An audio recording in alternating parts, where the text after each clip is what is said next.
சென்னை மணலியில் உள்ள எஸ்ஆர்எஃப் தொழிற்சாலை நிர்வாகம் தொழிற்சங்கத்தை ஒடுக்க நினைப்பதாக எஸ்ஆர்எஃப் தொழிற்சங்க செயலாளர் சரவணன் குற்றம் சுமத்தினார். சென்னை மணலியில் உள்ள எஸ்ஆர்எஃப் தொழிற்சாலை நிர்வாகத்திற்கு எதிராக டிசம்பர் 19ஆம் தேதி வரை குடும்பத்துடன் வேலைநிறுத்த போராட்டத்தில் ஈடுபட போவதாக தொழிலாளர்கள் அறிவித்துள்ளனர்.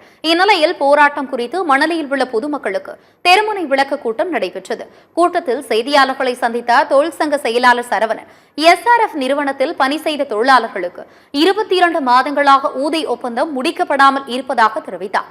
மேலும் தொழிற்சாலை நிர்வாகம் தொழிற்சங்கத்தை ஒடுக்க இணைப்பதாக குற்றம் மத்திய அவர் தங்களது வாழ்வாதாரத்தை கருத்தில் கொண்டுதான் வேலைநிறுத்த போராட்டத்தில் ஈடுபட போவதாகவும் தொழிற்சங்கத்தினர் மீதும் தொழிலாளர்கள் மீதும் தவறு ஏதும் இல்லை என்பதை தெரியப்படுத்தவே இந்த விளக்க கூட்டம் என்றும் கூறினார். நல்லா ஓடுற சங்கத்துல திடீர்னு மாதிரி ஒரு வேலை நிறுத்தம் செய்யறதுனால அந்த ஆலை முடல் ஏற்பட்டுச்சு அப்படின்னா அதுக்கு தொழிற்சங்கம் தான் காரணம் அப்படிங்கிற ஏற்கனவே சிந்தனையில எல்லா மக்களும் இருக்கிறாங்க. அது இல்ல, இந்த நிர்வாகம் தொடர்ச்சியா பழி வாங்கிட்டு இருக்கு.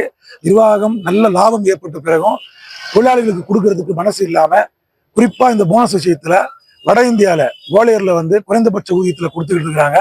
ஆனா தென்னிந்தியால தமிழ்நாட்டுல மட்டும் அந்த மாதிரி நான் கொடுக்க முடியாது, உங்களால என்ன செய்ய முடியும் அப்படிங்கிறத தொடர்ச்சியா பழிவாங்கும் போக்க வட இந்தியா தென்னிந்தியா அப்படிங்கிற அடிப்படையில் செஞ்சுக்கிட்டு இருக்கிறாங்க.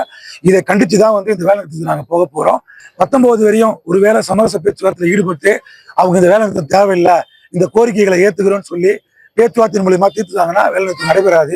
அப்படி இல்லை என்றால் 19ஆம் தேதி முதல் எஸ்ஆர்எஃப் மணல் ஆலையில் வேலை நிறுத்தம் தொடங்கும்.